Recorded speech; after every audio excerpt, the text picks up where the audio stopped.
L'édition du Bonjour, bienvenue. Merci à vous de nous suivre tout au long de la nuit sur France 24 et France Info. Voici les titres du journal.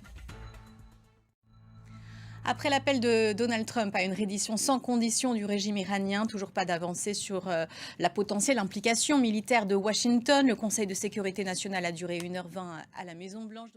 Et si en 5 jours, l'armée israélienne a réussi à décimer le commandement militaire iranien et à toucher des installations de surface, selon plusieurs experts, il reste beaucoup de questions sur l'efficacité des frappes israéliennes contre le cœur battant du programme nucléaire iranien, à l'image de Fordo, une usine d'enrichissement qui n'aurait subi aucun impact selon l'AIEA. Pour réussir donc à atteindre des sites plus profondément enfouis, Israël a besoin d'un autre arsenal, parmi lequel cette bombe XXL de plus d'une dizaine de tonnes, une arme stratégique détenue et pouvant être déployée uniquement par les Américains. Retour en images sur cette bombe hyper puissante avec Alice Broga et Ludovic de Foucault.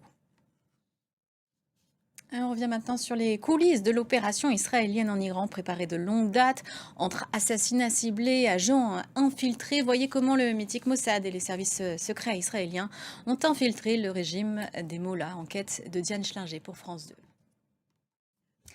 Direction le Canada, le G7 s'est donc terminé sans le président américain qui est parti lundi soir et n'a pas pu rencontrer Volodymyr Zelensky.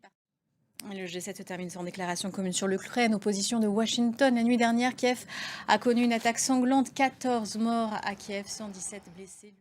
Et encore un mot du Proche-Orient pour vous faire part d'une nouvelle journée meurtrière à Gaza, à Khan Younes. 50 personnes au moins ont été tuées, des centaines d'autres blessées. En France, au Bourget, en ce moment, c'est le salon de l'aéronautique et de l'espace. Et si vous pensiez ne voir que des avions cette année, ce ne sont pas les superstars.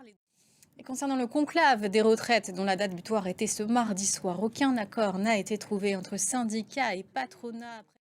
Voilà, c'est la fin de ce journal. Merci à vous de l'avoir suivi. Restez sur notre antenne. L'information continue. On revient dans une quinzaine de minutes.